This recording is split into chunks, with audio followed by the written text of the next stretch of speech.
The Almost Perfect Podcast. Welcome to the Almost Perfect Podcast, a celebration of fuck-ups, failures, and falling flat on your face. This is a podcast that believes you can learn from experience, but that experience doesn't have to be your own. Ha, I'm Bob Perfect, and I'm a functional fuck-up. Let's learn from somebody else's mistakes. And today we are learning from Pretorius. Now, Ka is a dancer and a teacher, currently based in Amsterdam, originally from Ramsgate, but I knew her when she used to live here in good old Durban, and yeah, we go way back, and we didn't always get along, but we get along great in this chat because Ka and I haven't spoken for years. Few inbox messages, that's about it. Other than that, I've been keeping up via the socials, seeing what she's doing that way, but I haven't had a full understanding of how she's made it work over in Amsterdam for quite a while now. It's been 7 years since she went over there, and I'll let her tell you the story, but it involves failure. It involves, being far away from home and not knowing who you are or what you're doing and overcoming that. So that's quite a great story to get into. We learn about just life in foreign countries and how to make that thing work, how to get into different networks when you're so used to things. Like, because Durban, if you work in Durban, and this is something we talk about, it's small and you get into your gig patterns and you can live a very consistent life off of, work that might not necessarily be your favorite thing to do, but at the same time, it's within your skill set and it's consistent. But then heading over to a whole other country where you don't even have that network, where it's a much bigger pond, where there are much bigger fish, it's a roller coaster, man. So yeah, this is quite a cool chat. We also learn about somatic practice, which is something I didn't know about before, and you can go Google that yourself after this chat.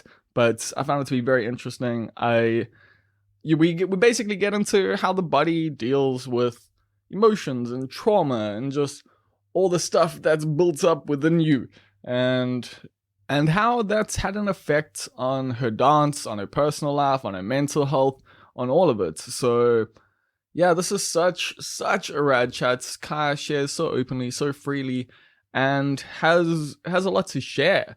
So I think you're really going to dig this one. I'm looking forward to hearing it. For that, I just need to let you know that this podcast is brought to you by you, which means you can support it by going to patreon.com/almostperfect, where you can sign up for as little as $1 a month. That's like 14 Rand. That's a beer. You can buy me a beer. 1 beer a month. Come on, I deserve that, don't I? I think I do. Anyway, other than that, there's $5, there's $10. There's many different tiers to support your budget level and to support the size of your heart. Let's just put it that way. Maybe you got a tiny little heart, bro, and you don't wanna open up your wallet. It's not my fault. You're driving a big car to overcompensate for your tiny heart. Me, I don't got a car. That's because I got a gigantic fucking heart. You see how this works? Give me money, it'll mean you have a big, inverted commas, heart. That's all I'm saying. The people at the $10 level on the Patreon, gigantic hearted motherfuckers. And once again, heart, inverted commas there. You know what I'm talking about. I mean, you got a big dick. Anyway, that was a little weird. I've been having a weird week. I am back home. I'm in my own flat, like my home again, my space, my sanctuary. I am in my office right now. Office/studio, which is my spare room. And I think you might notice the sound difference, I'm hoping, because it's full of stuff that's nice and soft and should be absorbing all that echo that you were hearing last week. I don't know if you heard it last week, but I fucking heard it last week. And hopefully not experiencing that this week. But yeah, man, I am home. I am after this journey that's been going since basically November, when my gran got hit by a car and I had to go and look after her and my grandfather, who had skin cancer and was in the final stages of that. And so yeah, I went and stayed with them for a while, looked after them, helped them out until my gran got a bit better. And then on New Year's Eve, my grandfather passed away. And since then, I've been living with my gran and been looking after her, helping her out. And in that process, she's also had a stroke.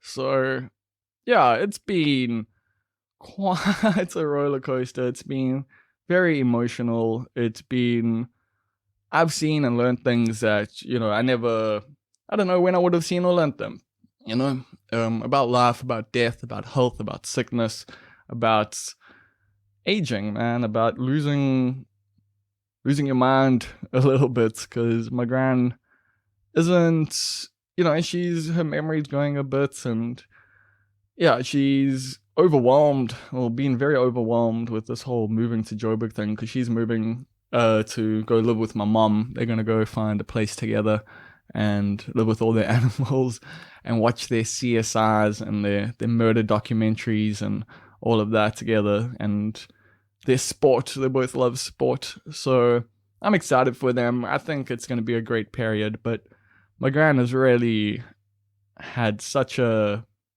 rough, I'd say last 2 years at least, but she's had a rough life, man. I learned a lot about her family history and about my original grandfather, my blood grandfather, because the other homie who died is not my actual grandfather. He's just a guy that was, like, my gran and him were together for like 40 something years, that they never got married or anything, because my gran was kind of over that after her first marriage.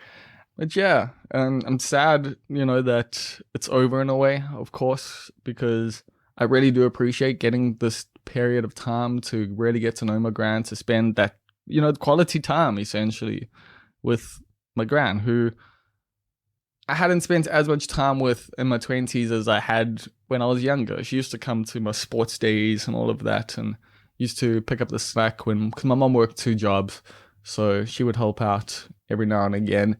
And so growing up, my gran and I had a decent relationship, and even as an adult, we've gone to lunch quite a lot, and we have hung out, but not as much as I would have liked to, I guess. And now we probably hung out a little bit too much. Just a little. Spent just too much time together. And yeah, we had some fights. We blew up at each other from time to time.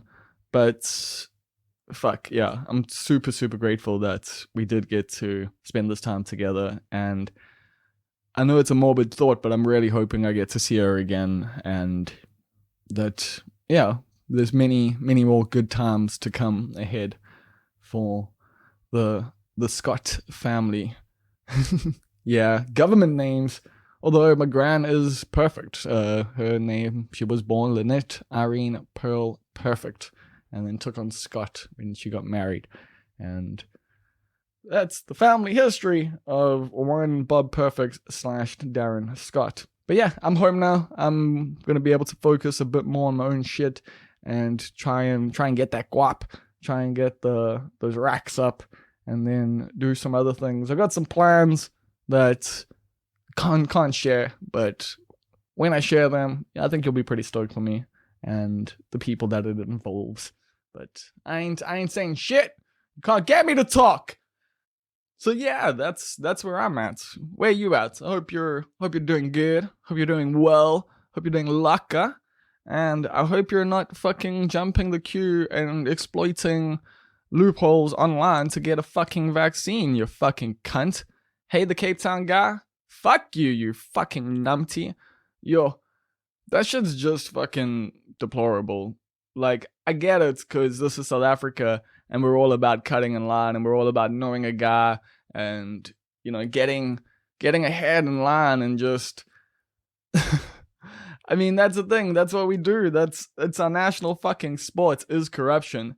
And doing that, exploiting a loophole because someone sent you a fucking SMS saying, hey, if you do this, you can get a vaccine today because they're going to run out or they're going to expire, or whatever fucking lies you want to come up with to try and justify this shit.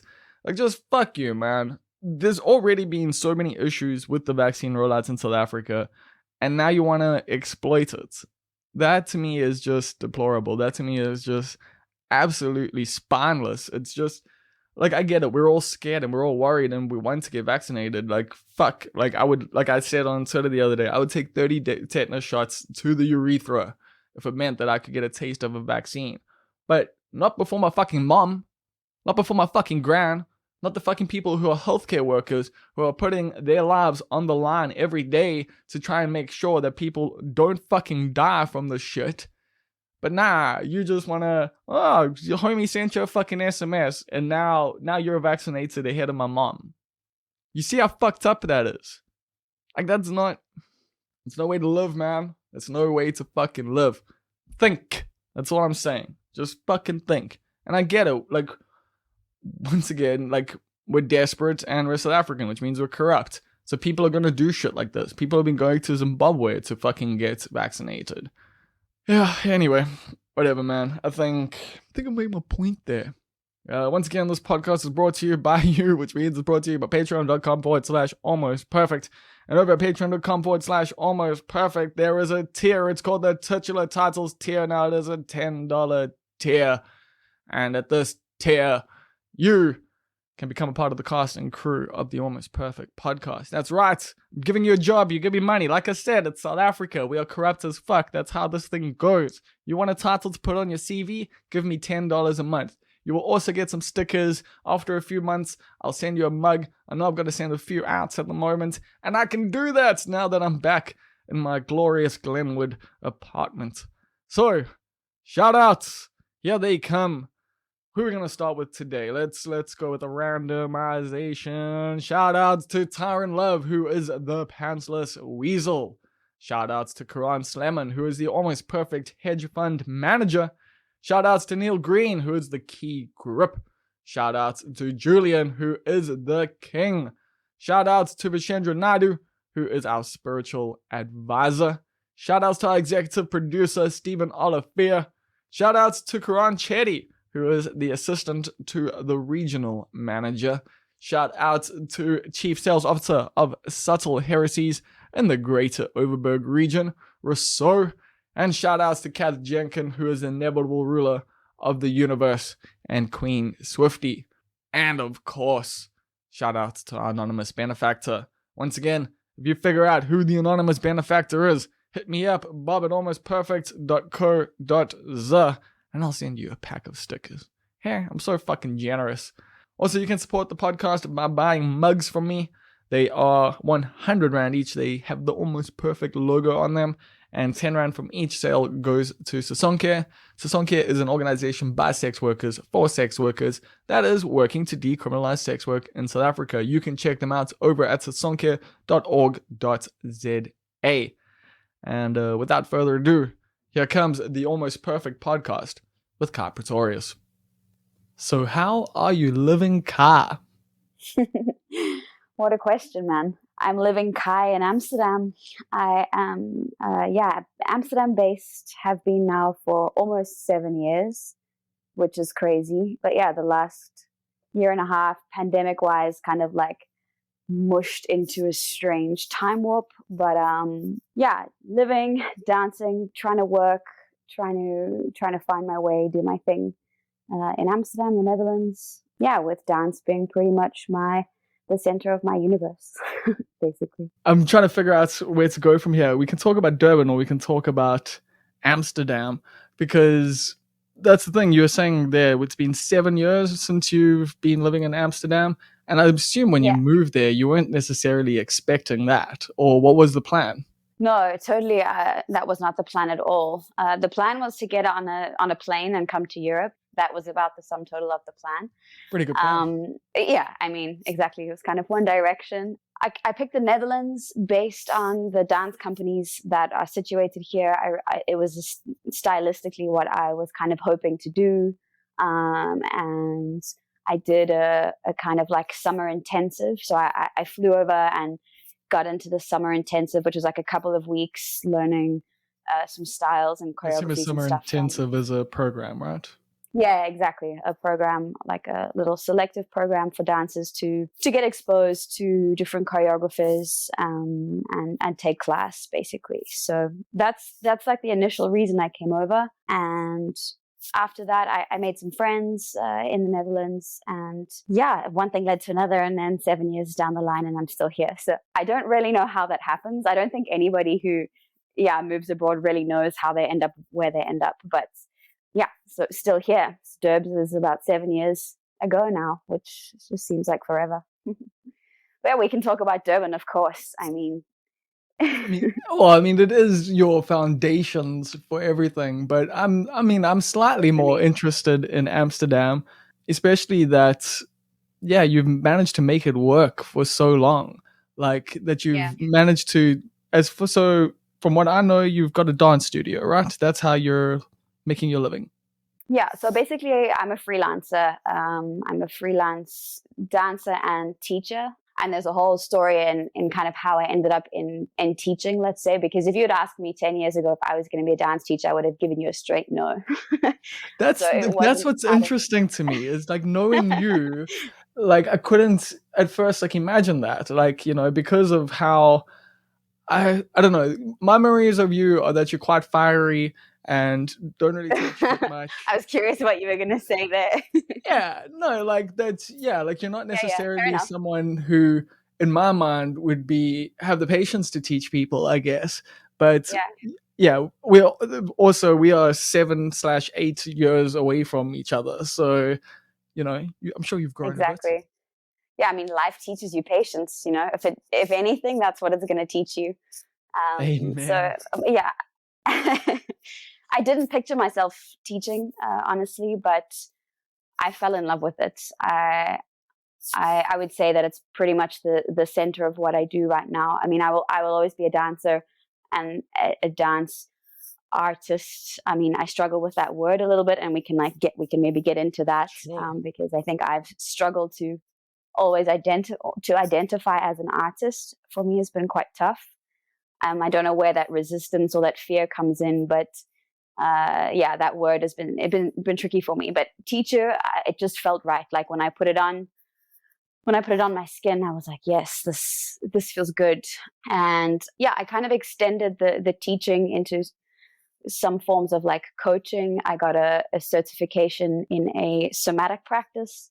Somatics is basically like a way that a way of working with the body, a therapeutic way of working with the body. So in my mind, it's like what's missing from traditional verbal therapy would be the body and touch. Like imagine if you go to your therapist and there's just some things that you feel like need to be incorporated into your body, or with some touch and some breath and that whole thing. So somatic work is basically that. It fills that gap for me. So I got a certification in that, and somewhere between learning that practice and learning to kind of coach and hold space, yeah, I found myself just really in love with becoming a teacher. I don't think that you are just a teacher overnight. I think it's something that you have to continually become and kind of like deepen in. And I've loved that. Totally loved that. And it's given me a way I think to have dance forever, because the lifespan or the life cycle of a dancer is kind of precarious. Financially it's precarious, and also just physically, so you never really know how long you're quote unquote gonna be a dancer. And yeah, teaching just gives it this longevity that it can be in my life forever. I can teach and work with people and work with dance for as long as my body is, I can stand upright basically. How did the teaching actually come about, though? What sparked it? How did it start? Did someone ask you, or? Yeah. Look, I dabbled in some teaching when I was back in Durban. I would I don't know, replace teachers if they needed me to take their kids' classes and stuff like that. But by no means was I committed to being a teacher. And then here, before getting into teaching, I got into afro-latin dance, which is Yeah. kind of commonly known as salsa. And that's like a whole different world that I had previously had nothing to do with. And I started just to do something different, to have fun, basically. I'd never done any kind of social dance before, so I was like, you know what? Well, what was your stuff here? Because I remember, like, obviously contemporary and hip hop, Yeah. modern, those things. So I think a pretty typical kind of training background for a dancer, especially like a South African dancer, is like a bit of ballet, modern, jazz, and that's how I grew up dancing. And then I worked in Durban with a breakthrough dance company directed by Taryn McCarve, and that was like a fusion company. So there we did, yeah, predominantly contemporary, but we worked with a lot of hip hop crews and crumb crews from Durban, and try to do as much fusion as possible and like learn from each other. So, but yeah, contemporary was kind of like my foundation, and it's also when I moved to the Netherlands, it's kind of what I wanted to do and be. Like I wanted to see if I could make it over here as a contemporary dancer. And I mean, the term making it is kind of like, there's a question mark there. It's like, what Loaded is as making it? fuck. It's like totally loaded. It's like, is making it that you can pay your bills? Is making it that you're happy? Is making it that you consistently are booked? I don't know. And I think that's pretty relative. So yeah, for me, I mean, I had to make ends meet. I came over, I saved some money while I was studying. Luckily, dance gave me a way to work from pretty young. From like 17, I was able to do like good old gigs in Durban, kick a leg and wear some sequins and like, you know, work at the races and work at the rugby and work at the casinos and that kind of stuff. So that was gig life back in Durban, but it really helped me support myself financially and save up some money through university to I come like here with. I like how you say work at the rugby as if you weren't, you know, a Sharks girl. Like, Totally was a Sharks girl. That's like in my closet. When you like dig out so you think you can dance, you're probably also going to find like danced for the Sharks. I hate that you brought up the so you think you can dance before I get to. I should have never mentioned it beforehand. But we all feel bad about that just now.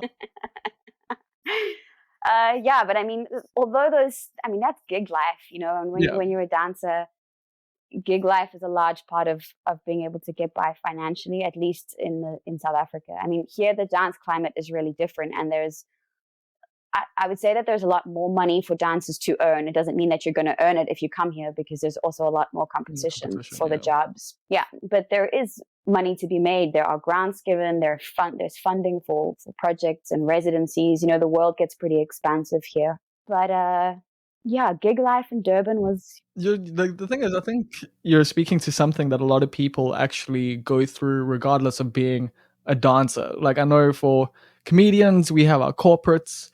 I know bands, you know, you have you have your Sunday cover gigs that people do to like earn the money on that. Like gig life is unfortunately just this subsection of your art that you have to do. That's not necessarily the thing you want to be doing, but it's the thing for that a lot pays. of artists. Exactly. It's your bread and butter in a way, and you know you can't. And you, not that you can't, but perhaps you shouldn't really look down on it, because it does allow you to do what you want to do. You know, it gives you you can pay your bills, and then you can still have time to make your art. And I always felt really lucky to make money off of dance in any way, shape, or form. You know, here I've had to do other jobs. I've had to bartend a lot, waitress, jobs that I really didn't want to do, you know. So it was kind of a privilege to be in Durban and be gigging every weekend and making enough money to get by. And then here it was like, oh, reality hits hard. You know, I wasn't connected. I didn't know anybody. You know, Durbs is big, but it's small, and I knew everybody and getting. Yeah, exactly. So it was easy to get gigs, you know, in my network and my community. And then here it was just a giant world of confusion for me. And then I had to make money in other ways. So that gig life in Durbs is still very special to me. I made also really good friends, and I have a lot of fantastic old photographs that I can whip out in 30 years time and have a good laugh at because of the outfits that we've had to wear, and like actually David Gouldy. Exactly. I mean, David is just one of the most important elements in my dance life, for sure. I mean, and as a friend, but as a mentor and as somebody who he's been there for me from day one. Little fun fact: when I moved to Durban, I'm from the South Coast. I'm actually from Ramsgate, so like I went from really little town to Durbs. Slightly little town, like really little to slightly little. And I moved to Durban when I was like 9, and the first thing I did was audition for the Nutcracker, which is like a production at the Playhouse in Durban. Yeah, and I was like this tiny little chubby ballerina, and I got into the Nutcracker. And David Gould, it was produced, I think, by Fantastic Flying Fish back in the day, which was a Durban-based contemporary contemporary company. And David Gouldy and Mark Hawkins were directors there. I think Peter Taylor was also involved there at the time. And I got into the Nutcracker and I was so excited. I was like, oh my God, I was going to be in like this real live ballet. It was just like such a dream. Coming from Ramsgate, it was like all my dance dreams were coming true at 9 years old. So I met David then, and David's been a part of my life since that production. And I've worked with David through all my evolutions of becoming a dancer, through all his evolutions of being an artist and a choreographer and then a commercial like producer. I mean, David produces massive commercial events now, and he gave me a push to, you know, come overseas and do this thing. So yeah, shout out to Goldie. He's always got a very special place in my heart. And people like that make Durban. You know, they make the scene there, and they make the gig life is possible there for a lot of artists and performers and stuff. So yeah, I will always be grateful for those days and for what it taught me. Yeah, I'm definitely going to get David on this podcast at some point, and I'm just warning people now, like, that one's not going to be safe for work.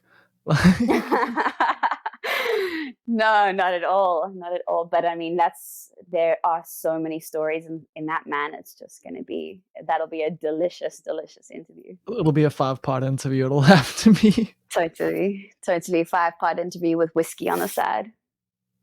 Probably not just whiskey, but sure, we'll say whiskey.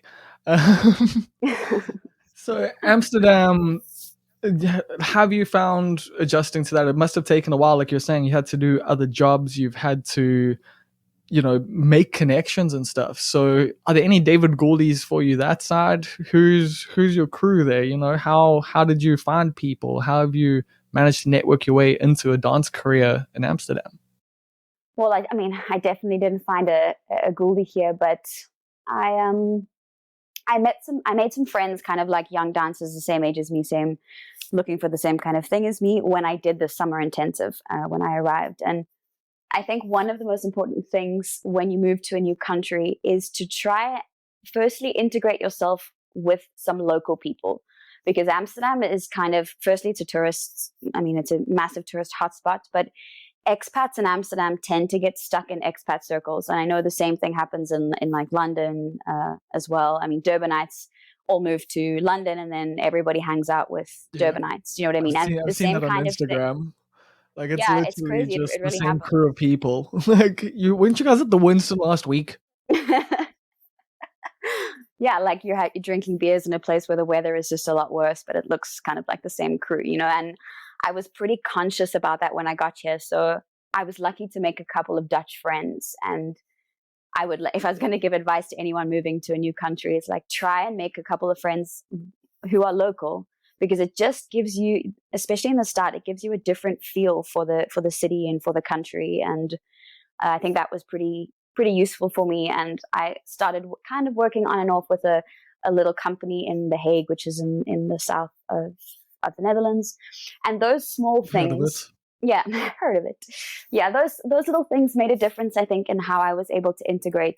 Look, also having learned Afrikaans at school. I mean, my last name is Pretorius, but I was raised very much like an English girl. But having a little bit of Afrikaans also meant that I could like mash my way through the language a little bit, maybe quicker than somebody else would be able to. And I don't speak fluent Dutch at all, but like I can do life, I can read pretty well, and that all those things add up. You know, otherwise you stay, especially in Amsterdam, if you don't try and integrate a little differently, you're going to just really stay an expat and kind of stay on this one level of the city. So yeah, some dancing friends helped, and then it was just hustle. Really, it was really just trying to figure it out. I wrote so many emails, I went to so many auditions. I did the thing that I was really afraid of. It was terrifying. In all honesty, was it like, you know, center stage, like, you know, where you see just the brutal cuts and stuff like that, or like were you imagining like that kind of thing? Sorry, that's just there is an element to that. Yeah, as I grew up with center stage, so it was totally my reference as well. And you know, look, it depends where you're auditioning. Here, obviously, like in the industry, you've got like commercial jobs. Yeah, I was auditioning for like traditional ballet companies, more modern ballet companies, and there I was kind of perhaps just shooting a little bit out of my my comfort zone, because I probably would never have got into a ballet company here anyway. But I wanted to do the auditions to kind of have the experience and just try my luck. And those were pretty intense. It's like hundreds of girls all, wearing your number, kind of all like jammed into a room, and they make cuts like straight away. They make cuts from the bar, and you start with like a bar exercises, and they make cuts straight away. So, but it was good to have that experience. Like you say, you see it on center stage. I grew up with these ideas of what that would be like, and then I got to go and do it, and I got to get cut, and I got to to feel how that feels. Wear it like a badge of pride. So I did that for a while, and then I was like, this is probably not really gonna get anywhere. So then I started taking class locally, and for most dancers, that's the way you start to meet people. You take class, you start to meet choreographers, you start to meet other working dancers. And then I kind of discovered that I was going to be able to perhaps to try and make it as a freelancer and to do a job here and there, as opposed to try and get into a company and get like a working contract and then I'd be set. Like it kind of became apparent that wasn't going to happen for me. And then I was like, okay, I'm going to have to reassess how this is going to move forward. Yeah, and then freelance from there. And that's all making connections is the same pretty much anywhere, but you've got to put your best foot forward, try to bring out, the bubbly side of your personality, some people have a magnetism, and you kind of want to be, you kind of want to show those parts of yourself, especially if you're a performer. You want people to want to work with you. So yeah, I had to hone in, I guess, my people skills. Relate. Yeah, but then you can go the other side of the spectrum, which is like just totally do you, and then people take it or they don't, and that's kind of the almost perfect vibe. Yeah, take it or leave it. Vibe. Yeah, and right. Not enough people are taking it yet, but we'll get there. We'll get there. Yeah, no, of course. Yeah. So, but it's about same as for you, I guess. It's about honing in on what is you. Honing in on what your specific skill set is and what makes you different from somebody else choosing to work with somebody else. So, I mean, you do that as well, basically honing in on what the almost perfect brand is. Yeah, it shifts depending on what I've read that week, but like that's why like I think I nailed it with the name, because it's like it never has to be perfect. It never has to be like a set thing in stone. It can always be it's adjusting a fantastic and moving. Name. Cool, thank you. You've given yourself like space to shapeshift a little bit, and I think from my mind, you've always been a bit of a shapeshifter and 100%. Dabbled like in a lot of things. Yeah. I'm a dabbler. Don't you think indeed. that is, you are a dabbler, a proud dabbler. Don't you think that that's one of the most valuable skills you can have as a freelancer / artist? Like, I think by far being a dabbler or being a jack of many trades is a massive skill, like a life skill for artists. Of course. I mean, well, I don't know, it's a double-edged sword, because like as they say, if you do hone in on something, you can be truly great, maybe. Yeah. But the problem is, if you put all your eggs in one basket and then you fail, you're fucked. Like, it's properly like, devastating. And yeah, for me, it's more like I just want to do different shit, like I've got lots of different interests. Life is only as long as it's going to be. And you got to try, for me at least, is like I want to experience all the different things. Like when I watch a movie, I go, hey, wouldn't it be cool to make a fucking movie? So now I've been learning screenwriting, and like that's also the thing. It's like it's not like just, oh, let me just go do this thing. It's like, well, let me now learn the processes of this thing and dive deep into it. So that's what I've done for years, like with everything, like even podcasting. It took me years before I got into doing it, and comedy even took me a while before I got into it. Writing, same. Like, but yeah, it's just, to me, the idea is just like follow whatever is interesting at the time, because I don't know, like the money thing is difficult, and especially over this last year, it's been incredibly tough with the pandemic. Like I've lost jobs and like shit's been tight, but at the same time, I'm grateful that I've got family who's been able to help me where I've needed it, and I've helped them where they've needed it, and we've got a nice little symbiosis going there. But in general, I just feel like I couldn't be happy if I didn't live my life this way. And it's not so much about what it offers anyone else. It's just about what it offers me, really. And I think by trying to develop myself as much as possible, I will offer more, like, a better version of myself to the world. Like, but if you get stuck in your ways and you get stuck in, this is my identity and this is who I am and this is who I want to be, like, I don't know, I think sometimes you can actually lose yourself in that.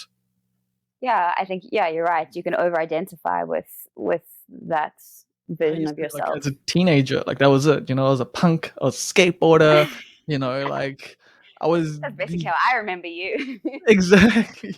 Well, by the time you knew me, I was more of like a hardcore kid slash scenester, like, Yeah, well, we knew each other for a exactly. while, actually. Shit, we met when you were fairly young. Yeah, we go really far back. I was probably, I don't even know if I was finished high school when I met you. I was probably like in matric, As the maybe Durban first year. jawlers do. Like, yeah, that was everyone partied underage in Durban. Yeah, it was just a given. And I was underage. I was a year young for my year, so I was like, yeah, I was just the kid who was ID'd and bounced all the time. I was like ashamed to go out with my friends because it was like, oh, is Kai gonna get in? I was that guy. But that point, at least, like, a lot of the time, I don't know, like, once you get into the scene, like, it's cool, but beforehand it can be a bit of a mission. Like, the bouncers are just bastards about it, and, like, also, like, at clubs it's just a nightmare. But I mean, especially if you're a guy. But if you're a girl, I think things went a little differently sometimes. Well, girls we just moved in packs, like at that age, you're just like a You minimum have group to. of four all the time. You just like shuffle around together in a pack like that. So you just like put me in the middle of the pack and then shuffle past the bouncer and hope nobody sees me or asks me anything. That was pretty much what we did. But I think Willowvale is probably where I met you Okay. at some point. Yeah, I Or the genuinely Bat don't Center, remember. probably. Yeah, we probably met, like, that was it. Probably Bat Center or Willow. I think it was Bat Center, probably GMT vibes, but Yes. Yeah. GMT vibes. Yeah. yeah. But then, yeah, we weren't really mates until later, and even then, we weren't really mates. Like, Yeah, I mean, you and I have we've had some pretty intense agreements slash disagreements slash conversations. yeah, we could But call I them think there was conversation. always, we can call them, we'll leave it at that. Yeah. But I think we've always had kind of like an underlying weird respect. I don't Oh, know. Or maybe hundreds. that was just me. No, like, I was gonna say respect there, like, before you said it, so I was gonna finish your sentence. No, like, definitely, I've Look at us. look at us now. Yeah. Look at us now after all these years, such grown ups. Yeah, but there was definitely a period where we weren't grown-ups at all. We were your jealous kids, I guess, and Yeah, that absolutely. And both pretty fiery and hard headed. yeah, definitely. But I think we've both seemed to have leveled out quite a bit. Like, you seem way more chilled than you've ever been. And what was that thing you were talking about, that kind of therapy you were talking about at the beginning? I can't remember its name. Somatic, I mean, it's like a modality, but it's a somatic practice. It's basically like based on the premise that your body is always trying to find balance and equilibrium. And often what we need to do is just kind of like help the body along to find that equilibrium. So it deals a lot with like trauma release, and how trauma sits in the body, and Oh, how wow. pain and sadness and fear, what they do in the physical body, not just in our brains. We get, for decades we've known a lot about how trauma is in our memories and in our thoughts, but the body component was kind of neglected. And this is an area that looks to see how the body can be like the central focus in healing trauma and pain, and basically relieving us from some of the suffering of just being a human. There's like this, we suffer from just being ourselves. And It's like that I feeling of see getting a this kind of, really good hug. yeah, that feels good. And there's a reason for that. Bodies co-regulate, bodies need other bodies to regulate the nervous system. And yeah, I mean, this is it's just a beautiful field of study and research. And it definitely changed my life. I found it through needing therapy myself and going for regular therapy, and then being kind of directed. My therapist was like, you're a dancer. Clearly your body is a huge part of your process and your existence. So how about you try this kind of this kind of therapy. And through finding a practitioner myself, I was just like, I need to do this. I need to learn this. I want to be able to do this, offer this to other people. I want to deepen this knowledge with myself. And it's given me a really profound relationship with my body. I think that's sorely missing in the world, unfortunately. So getting people into their bodies is kind of my vibe these days. Just, how do we just feel better? Not feel better about our bodies as in what they look like, but how do we develop a relationship with like all the signals your body is sending you all the time? You know, your heart rate, your sweating, your breathing, the tension in your muscles, all of those things is like communication constantly from your body, and we can use all of that to help digest the shit that life throws at you. See, We that can't just fix sounds like everything in our minds. No, but that just sounds like more shit to be anxious about to me. Like if I'm gonna start worrying about like my breathing and like for me, it's like if my body is sore, I try to just ignore it. I'm like, I don't want to know what's going on. Just it'll be fine, you know? Yeah. Like I don't know, like I just I've got a weird relationship with my body in that regard, but I'm with you. The only one, trust me. No, I mean we all. Oh, sheesh. When it comes to health, I think we're all so shit scared of like. Well, I'm just speaking for myself, of just like finding out, that you've got like something terrible. Because it's also like as you get older, you come in contact with the realities of health a lot more, or at least both mental and physical health. Like people we know suffer the effects of it as you get older, and like you start to wonder like what's going to happen to my body, especially like when I think back to nights that we shared together. Sometimes we probably weren't that kind to our bodies, and it's like what are the long-term effects of that going to be? But I think that we do go on this journey. Hopefully we go on this journey with learning like how to respect your body and not, I'm trying to express this in a way that it doesn't sound like a weird holistic healing ad on Facebook, but like, because that's not what this is. It's not what this is at all. It's like a very real way of dealing with your body. It's about just being okay with what's going on in your body in this current moment. A lot of what we experience, I think, is based on resistance. Like you say, that you're just trying to avoid when things aren't feeling good, like in your body, just trying to avoid it. And the resistance to feel stuff is something that we've all kind of been conditioned to do. And when you move through it instead of away from it, like if you surrender and kind of go through that thing that your body is trying to do, kind of some magic happens in the body, because the body is like just so smart and knows how to resolve. We've evolved as far as we have because clearly the body knows some shit that we don't know. And it's doing like incredible stuff that we just don't understand. So like succumbing to that, surrendering to that, and then just letting it do its thing. Basically. And through a pandemic, I mean, I just became so much more acutely aware of how important our bodies are in how we feel about ourselves and the world. I don't want to exist just in my brain.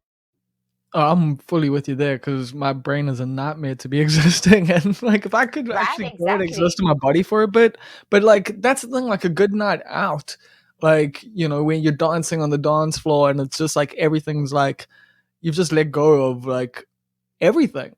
Like those moments are for me just like pure joy. Totally. And that's embodiment.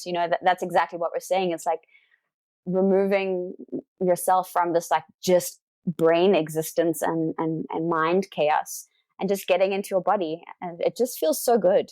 So you're not so far off, man. I know that it like maybe the term somatic practice is new for a lot of people. It's a pretty new term in general, so everyone can like go Google it and then figure out what it's about. But we need it. We need to be inside of our skin, really, because we're all, especially with being on the internet and working online and all that stuff, is just very heady. We just start to be like floating heads, and the rest of our bodies are in no man's land. Yeah, I mean, there would have probably been a time where like I would like be like, this is woo woo nonsense, but like I've been reading like so much stuff and getting into so much just different ideologies, and like there's so much to this life and to this world that like I was so dismissive of. It's just silly because there are things that are just don't necessarily know about like until you know about it. Yeah. And you can be so dismissive of it and just like yeah, without actually giving stuff a go. So I'm definitely going to Google it because some of what you're saying makes a lot of sense to me because just I know the experience of dancing. I know what that can be like. I know how that can be, yeah, a healing experience. How those things can get you out of your mind, which can also release a lot of stuff that is in your mind. So I'm feeling you. I get you. Like I'm not like I said, it Cool. would have been a time where like I would have just been like, oh really? But now I'm like, oh, okay, really? This sounds cool.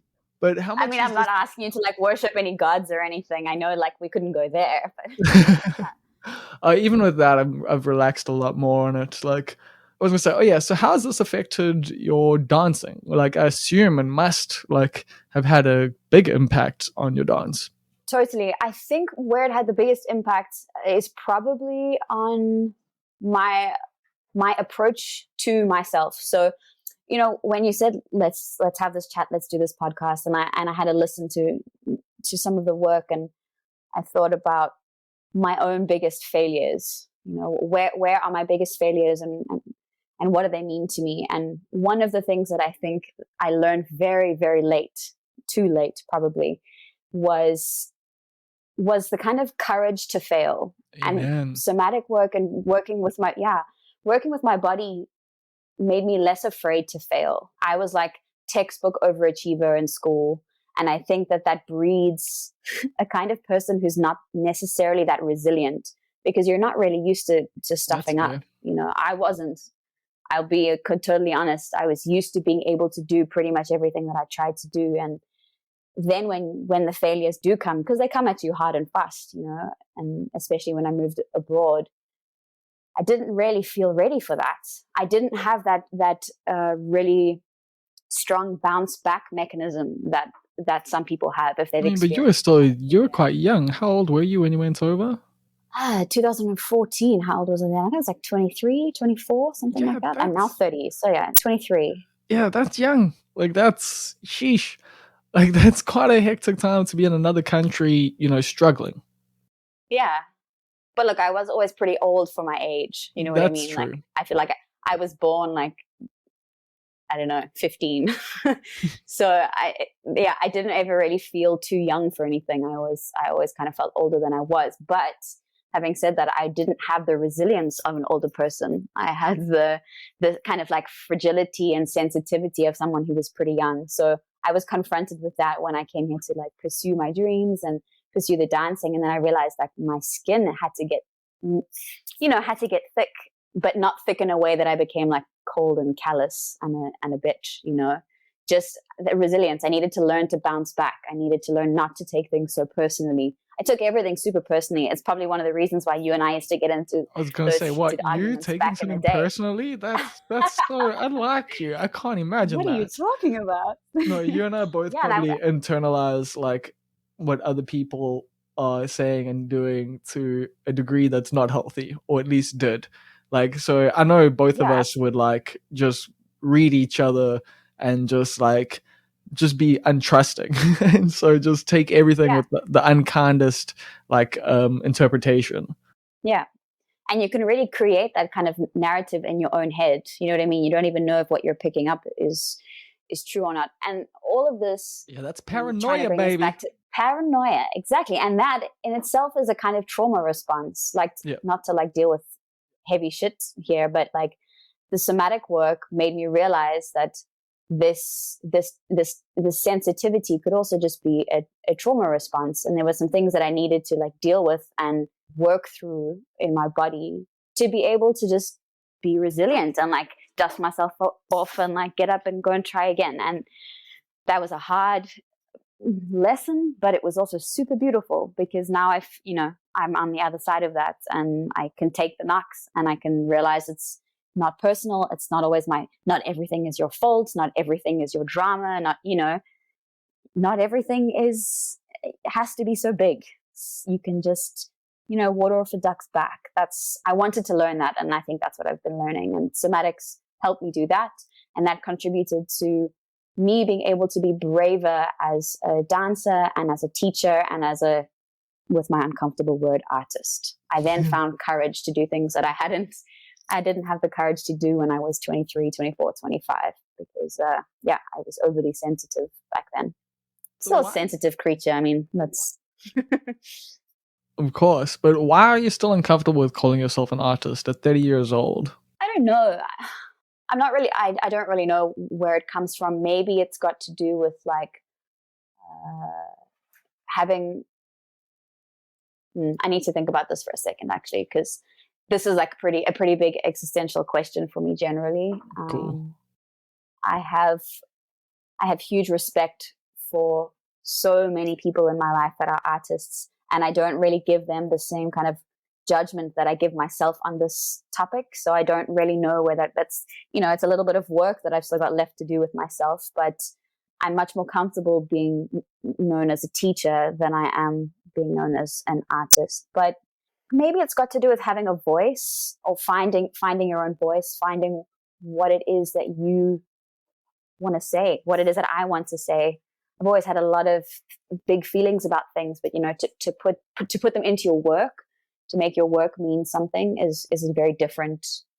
It's very different to just having opinions and feelings about stuff. So I've thought about this so much lately, where it's like, if I could just put all of this that's in my brain, this conversation that I have constantly with myself, if this actually went into my work would be so fucking dope.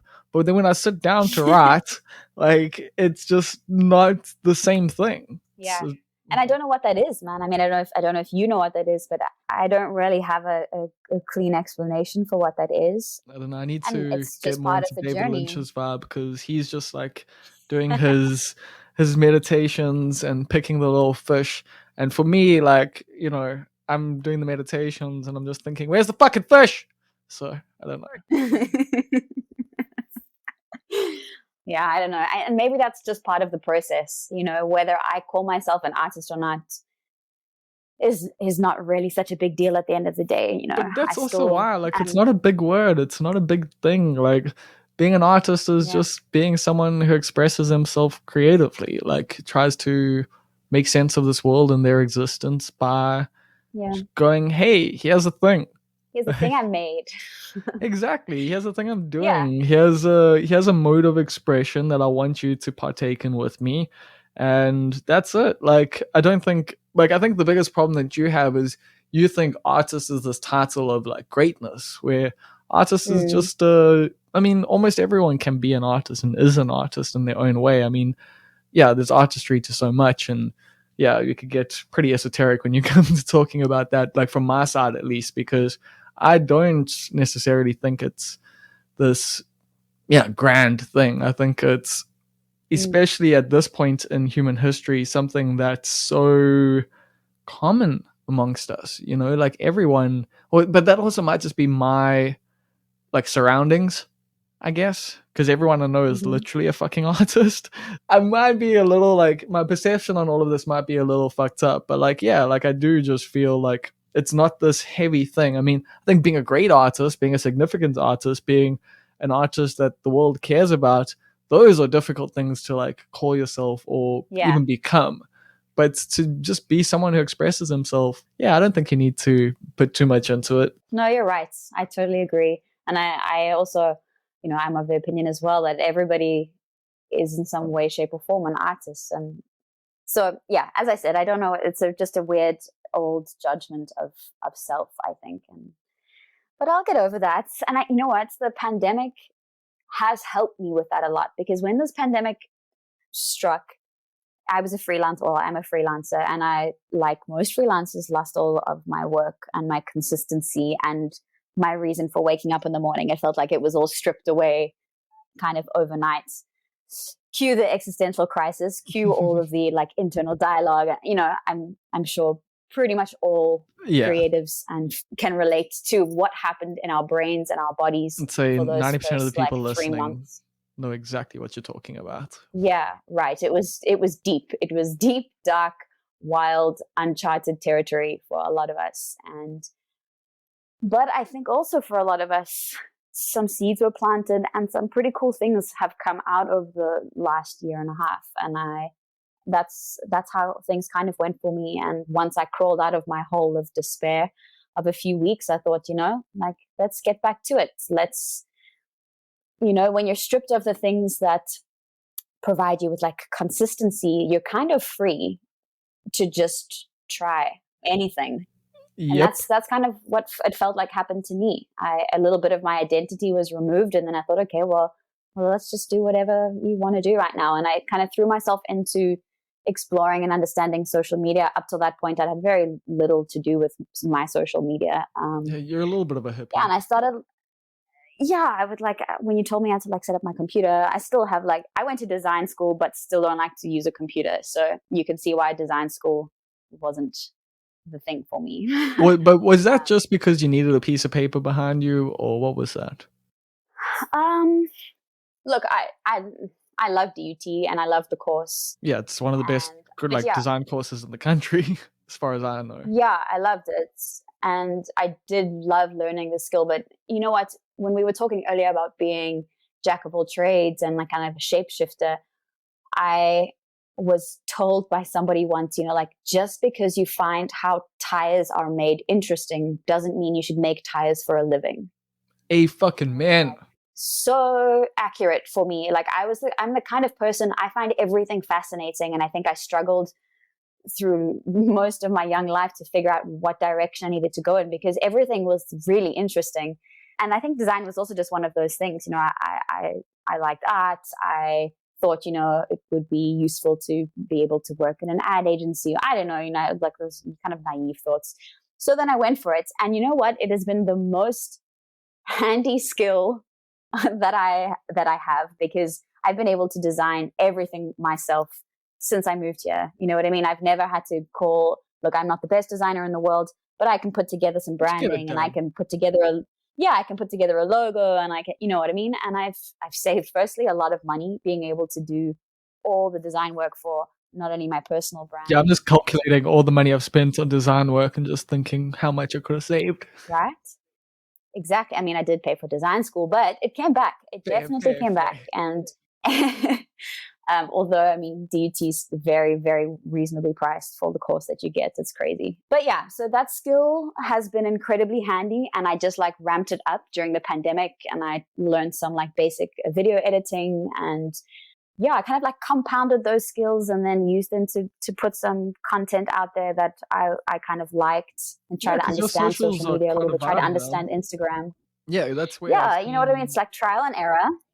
Yeah, I've seen a lot of your vibe there now, and like that's how I've got into like have some sort of understanding of what you're still doing, is just watching you dance on Instagram. And it's been fun because once again, like I didn't know that you were doing salsa and you were doing all these other things, because I'd seen, I've seen you do stuff, I've seen you dance, and like, yeah, what you're doing now is just so different to how I remember you. So yeah, the social media stuff's definitely such a cool vibe. And it's also like, I can kind of tell like from like what you've been saying earlier, that like just the different things that have had an impact. And it's been interesting, even though I haven't been able to talk to you or actually know what's going on. It is weird that like I've got an understanding of who you are through the videos you put out on Instagram. That's super cool to know, because yeah, I kind of want to try and be as authentic as possible, but like obviously it's still commercial, and I still need to get students and jobs and stuff. So like it's always a balance, but it's been cool to play with and to see, like what do I want to put out there? What is me? I lost my train of thought there a little bit, but. Well, what works as well in terms of not just, you, because like you were saying, you're also with this because you're learning social media, not just to express yourself as an artist, but also to advertise yourself as a teacher and to, as a coach, and to be able to, utilize your skills more. So have you found social media has been helpful with this? I have.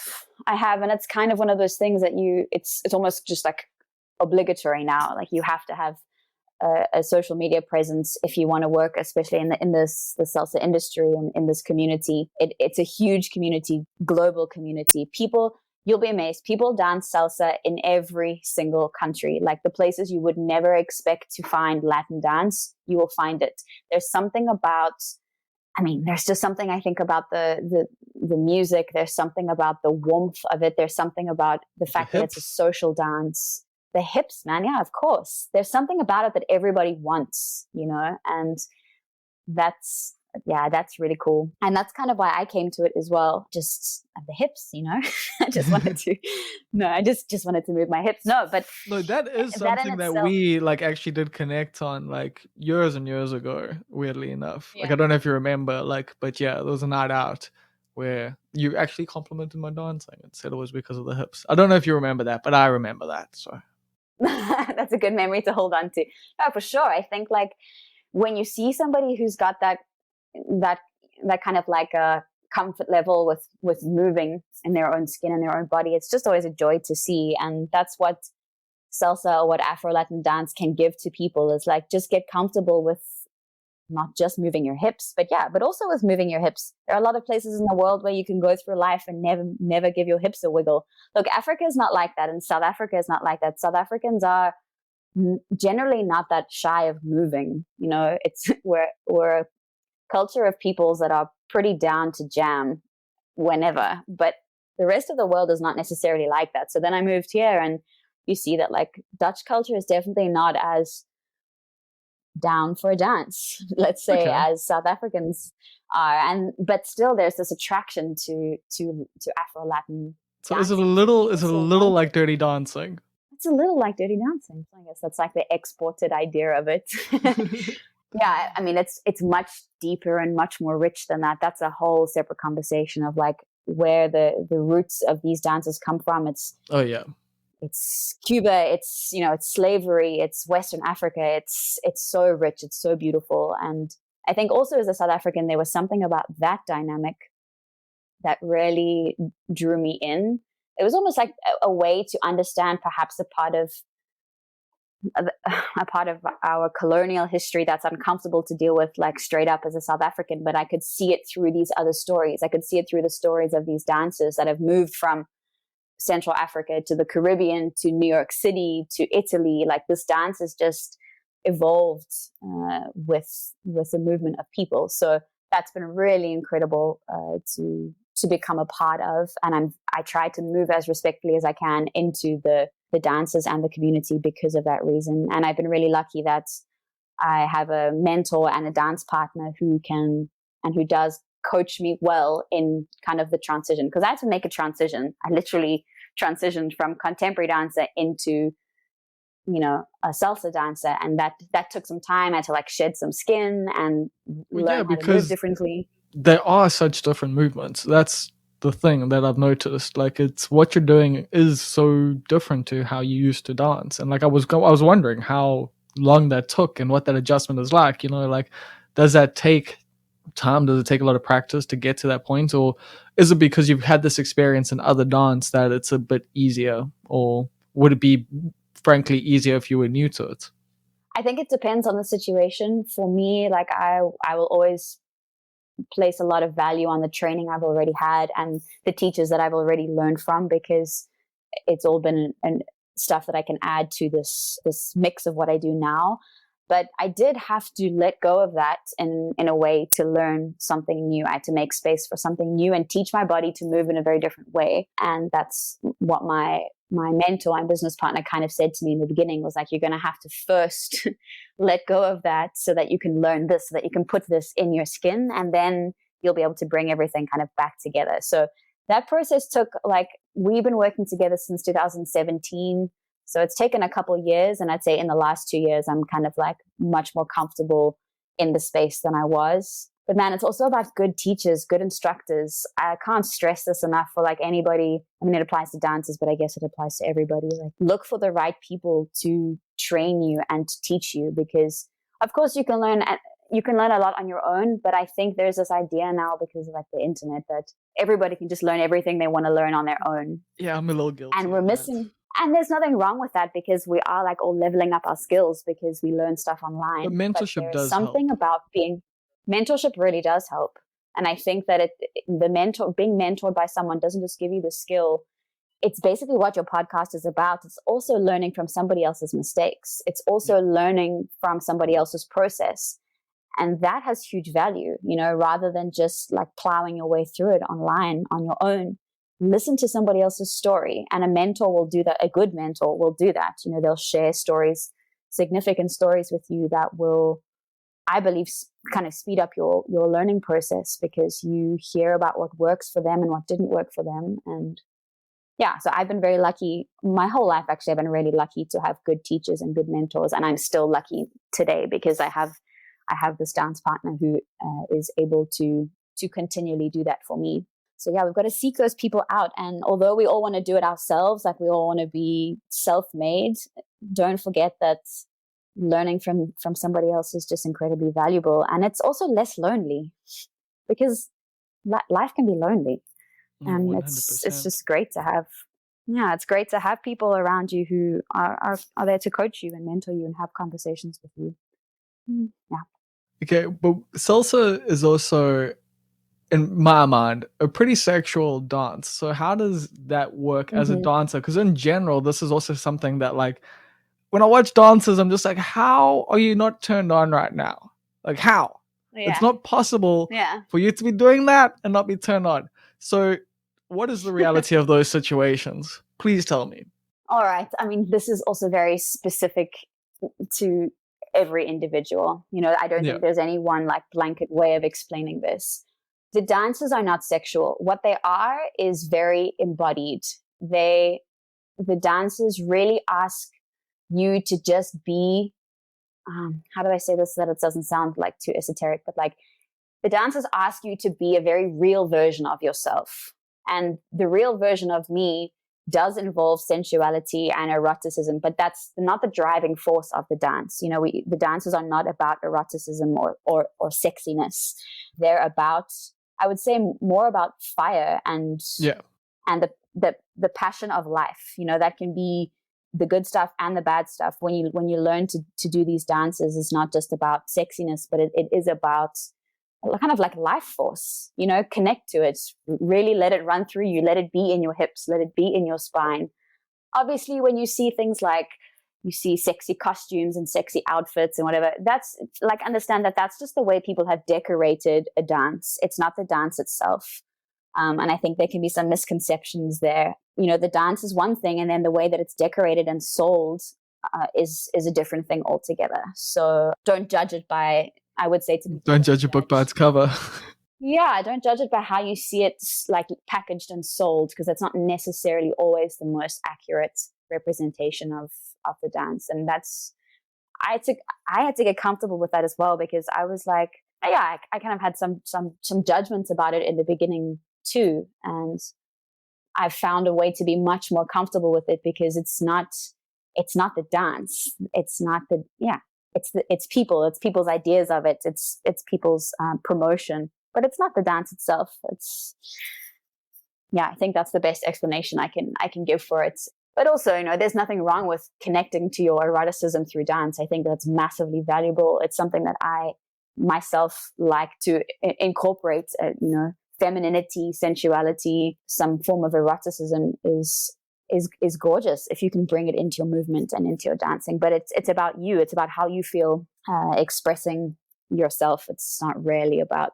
I mean, what kind of artist would you be though if you didn't include it? Essentially. Exactly.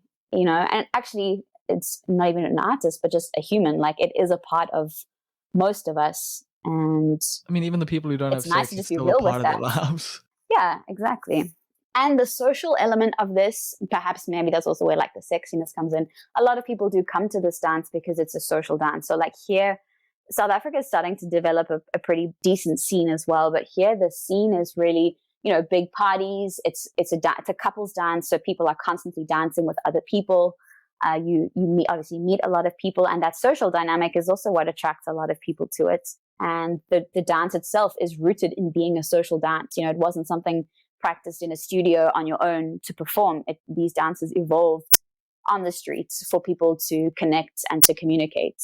And that's really amazing to be a part of. And yeah, I constantly learn from that, because this is my first experience of a social dance like that. You know, I didn't really grow up with one. And I was thinking about this today, is like, as a white South African, we're kind of thin on the, like our social like the traditions fucking traditions. suck.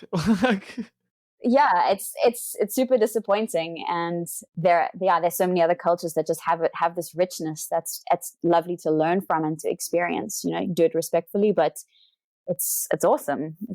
I didn't grow. I mean, I would like jam with my dad when I was growing up, but like we didn't have a social dance. There wasn't like a thing that we all did when we got together, and you dance with your uncle and your auntie. Even with your surname Pretorius, you didn't. A bit of long autumn, like here exactly. and there. That's what I was gonna say. You didn't even learn some long autumn. Some soki. I did like a little 1-year stint at Tux of my first year out of school, and there I did a little bit of soki, but it was a little overwhelming for me coming from Durban. So that's a culture shock. Yeah, that was a massive culture shock. That was actually what my journey went like. High school, 1 year at Tux, which was like massive culture shock, and then I came back and went to DUT, and then from DUT came to Amsterdam. So it's been really a patchwork of a lot of different not bad experiences for and cultures. A girl and from stuff. Ramsgate. You know, right? With big dreams. Speaking of which, I know you probably thought you got away, even though you mentioned it earlier. But please tell me about Strictly Come Dancing. How did this happen? So this was back in 2010. So this was 11 years ago. You were 19 or 18 years old. What was the situation? What made you enter? How did it go? What was the vibe? Because I haven't seen it. I just literally saw that, like, when I was Googling you. Because I was wondering if I should Google you, because like I know you, but then I was like, that's so lazy, and like, no, do the research. But there isn't a lot on you except for the fact that you were on Strictly Come Dancing. Yeah. Okay. So like, that was, I mean, there were auditions in Durban, and it's So You Think You Can Dance. Strictly Come Dancing is the ballroom. God the damn. ballroom show. So I'm sorry there, my bad, but that's all right. It's like knowing the difference between like any of these reality shows. So You Think You Can Dance. That makes a lot more sense though, because Strictly Come Dancing means you get paired up with a celebrity, right? Yeah. No, you're totally you're forgiven. No, they were just having auditions in Durban, and I don't know, I guess I heard about the auditions just from dancers or teachers. I did the audition with like absolutely no intention to do the show. And then, what do you mean? I got through to, well, like it was just kind of spur of the moment. I didn't have this like longing to do So You Think You Can Dance. And then it kind of happened pretty quickly. But, you know, also with shows like that, they're television shows, and they kind of profile, you know, they need like a top 20 dancers, and they need to fill a few boxes and profile a little bit. So, you know, I was kind of like ballerina, and I was from Durban, and I think I kind of fit a profile. I'm not saying I should have been on the show, but like I ticked some boxes. Yeah. And that's kind of what they do with TV shows. I mean, everybody knows that it's not a secret. I don't know if everyone knows that. You might be blowing some minds right now, but oh well, guys, let me tell you, it is about a narrative. You know, it's about creating a narrative, but it was really fun. You know, because I didn't go in with any intention to like win it. I had a lot of fun. I met a bunch of really cool dancers. We like lived together in a hotel in Joburg for like 2 months while we were filming the shows. And yeah, it was like a little adventure. I worked on TV, which was really cool. Learned a lot. That was pretty mind-blowing. And yeah, we were on TV every week, and it was kind of exciting. And my friends and family were super supportive. I took time off. I think I was at DUT already, and I had to take time off to go there. So like I had to get permission from my professors. You know, it was fun. It was really good fun. And that was all it really was to me. It wasn't much more than that. But yeah, you dance different styles. I had to dance like Pantsula, so it was a bit like, you know, the white girl from Durban dancing Pantsula. That's such such good TV. I get it, but it's not real, you know. Reality TV is not real, but all I took away from it was like the experience. I didn't really have much more invested in it than that. And one or two of the dancers I still kind of have occasional contact with, which is also nice to see, you know, where everybody ended up and what everybody's doing. I think it was on SABC 3, SABC 1. I don't Oh, remember. I can't. Yeah, me Yeah, neither. I don't remember. Didn't But watch the show, yeah, to that be was it, honest. that was fun. You're forgiven. Don't worry. It was a big year, 2010. It was also the FIFA World Cup. Yeah, Yeah, we and partied together. the year is coming back to me. Wait, did we not party together in 2010? How did I not No, know we you? did. I just disappeared for like 2 months. How did I not know you this? That you were on TV and shit. Like, I must. Granted, I remember like how I was back then, so I wasn't paying much attention to too many other people. But yeah, that was a big year in Durban. It was there was a lot, Made a lot of and then money they off of built that weed that year. massive ass stadium. I made a lot of money off gigs that year. Yeah, it was Yeah, amazing. the Americans and the British, like, well, yeah, that was it. Like, because of the World Cup, it was just big influx. Like for everyone, whatever work you did at that time. And I'm not saying I sold weed at that time, but like, I also 100% sold like a shit ton of weed at that time to like Americans and British people who didn't know like just what the prices were here. So yeah, I got to have a very good World Cup. I'll say that much. Yeah, that's good. That's good. Everybody profited. And now what Durban has is that massive stadium. What even happens in that stadium these days? I At don't know. I Moses did the big Mobida. swing. Like that's fun. Oh, cool. Like that's Yeah. it. Like, I don't know. I've been to some The most Amazulu. expensive bungee swing Yeah, I've been to to some build. Amazulu games where there's like 50 people in the stadiums. Like that's Mm. about it. Eh? No, I think they had a Kaiser Chiefs game that was sold out once. But other than that, unfortunately, yeah, let's not get into that. Let's not No, get no. into the Durban stuff. It's time to say farewell. But Alrighty. thank you for this. This has been so fun. This has been so cool getting to know what you've done, seeing how you've grown, seeing how you've evolved, seeing like I dig it. I dig this car. Like, yeah. And I've always, yeah, have had quite a bit of respect for you. But now that like there isn't all the other stuff jarring it, it is just like all love, yo. Super. That's really nice to hear. Like it's great that we grow up. You know, it's good for all of us, I think. And the respect has always been mutual. You know, I've always what you've always done is like, even though back in the day you used to complain, you never complained Oh and yeah. didn't do anything about it. You know, you were that guy who like had an opinion, but you had an opinion and then you also got up and did something about what you had an opinion over. And that's really admirable. And I've got still very deep respect for that. And yeah, big love. It's been super nice to catch up, catch up with you, and we should do it again Without the sometime with recording. Yeah. yeah, Yeah. without the Then we can recording. then we can get real. So thank you so much for having me and get real. No, yeah, thanks for having me. I hope it was something that people will, you know, enjoy listening to. And coming back to like mistakes and stuff, we've just got to learn to be okay with failing. I think that's just really number one. It's super hard, but you've got to be okay with falling over and then just getting back up and trying again, because it's the only way, really. It's the only way. 100%. You can do like, yeah, you can fail. You can fail spectacularly and still survive. But I think that's our biggest Yeah. worry. Yeah, we're really like, So we won't survive. yeah, but we will. We always do. And you know, usually the stories that we come up with in our head about how bad things can be are a lot worse than what actually happens. You know, just try not to live, like you said, in that paranoia. Try not to live in that worst case scenario in your head. Just fail and then let it be what it was. Amen.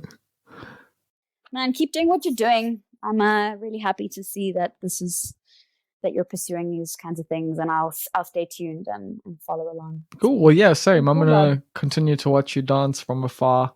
And if you ever do like live streams or anything, I'll probably tune in and see what's going on. Because yeah, you've always been a fantastic dancer, and just watching your evolution's been wonderful. So yeah, I'm keen to see how much further you can take it.